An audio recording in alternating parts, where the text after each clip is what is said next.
The Skew Chisel is a very versatile tool, but it can be tricky to master.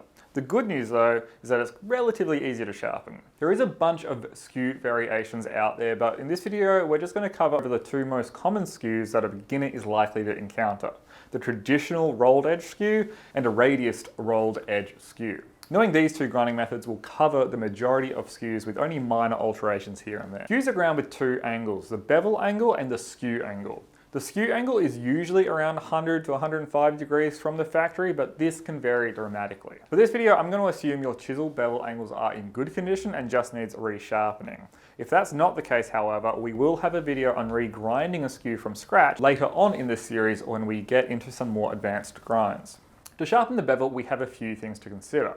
First is the skew angle. Let's make sure we keep it the same on both sides of the tool, otherwise we'll have an uneven angle and it may behave somewhat unpredictably. Secondly is the bevel angle itself. Skews are a much shallower angle than other tools, so we may have to adjust where our bench grinder sits to be able to get such a shallow angle. And lastly, it's something that's unique to a skew, and that is where the two bevels meet. It's important that they meet in the middle of the tool so that it behaves in the same way in both directions. To keep the skew angle the same, I measure the current angle and draw some reference angles on my tool rest. As long as the edge of the blade is parallel with these lines while sharpening, I know my skew angle is going to be all good.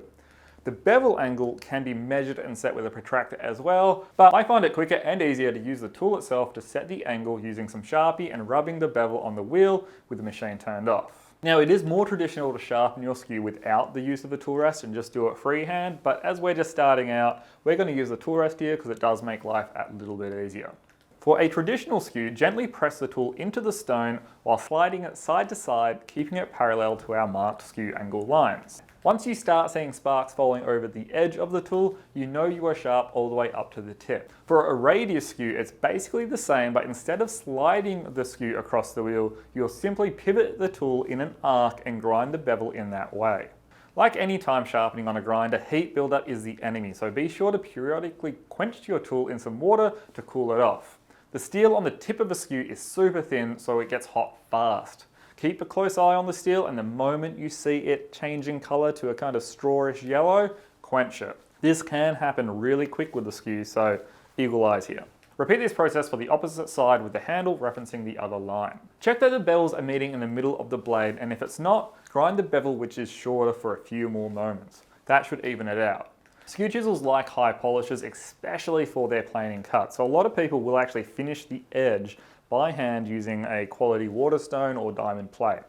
We won't cover that in this video, as for anyone that's just starting out, the ground edge is more than adequate and will still produce a killer finish. The skew is an incredibly versatile tool which gets a bad rap from beginners, but it is a tool that's truly worth mastering. So stay tuned for our Turning Tools Fundamentals series in the future, where we go over the use and everything you need to know about skews. Subscribe so you don't miss out on that one. Anyway, that's it for this video. So like always, thanks for watching. And if you are interested in any of the products shown in this video or any of our other products, links will be in the description below. It would be greatly appreciated if you would hit that subscribe button and maybe leave us a thumbs up. And if you feel so inclined, leave a comment because we'd love to see them. Anyway, that's it. I'll see you next time.